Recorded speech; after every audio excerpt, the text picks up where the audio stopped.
Gargi Ghosh official চ্যানেলে আপনাদের সবাইকে স্বাগত। তো আরেকটা মিনি ব্লগ নিয়ে চলে এলাম। তো দেখুন, এটা আমার চেরি গাছ। তো গাছটা না একদম প্রায় মৃতপ্রায় অবস্থায় আমি পেয়েছিলাম, আর ছোট্ট একটা ডাল, মানে এই যে এইখানটা দেখছেন, এখান থেকে এইটুকু হয়তো হবে। তো সেখান থেকে গাছটাকে এতটা বড় করার মধ্যে একদিন টবটা উল্টে গেছিলো, গিয়ে টবটা ভেঙেও যায়। তারপরে আমি নতুন আরেকটা টবে রিপোর্ট করি। তো এই বছর একটা দুটো প্রচুর ফুল এসেছিলো, পড়ে গেছে, একটা দুটো ফল হয়েছে। কিন্তু আমাকে একজন বলল যে এই যে শুকনো শুকনো ডালগুলো আছে না, এগুলো যদি আমি ভেঙে দিতাম বা কেটে দিতাম, তো গাছটাতে নতুন নতুন ডাল, শাখা প্রশাখা বার হতো আর ফল হতো। তো আমি না ভয়ে কাটতে পারি না।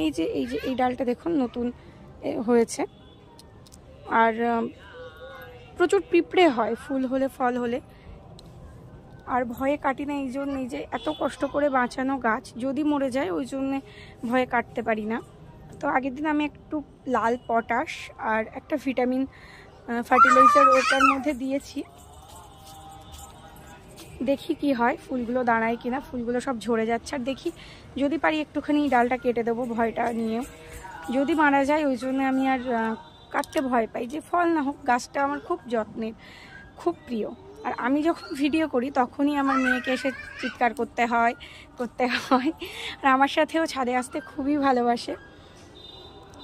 তো আজকের ভিডিওটা এই পর্যন্তই। আপনাদের কেমন লাগলো অবশ্যই জানাবেন। আর চেরি গাছ সম্পর্কে যদি কোনো আইডিয়া বা কিছু তথ্য আপনাদের জানা থাকে, আমাকে অবশ্যই কমেন্ট করবেন। সবাই ভালো থাকবেন, সুস্থ থাকবেন। টাটা।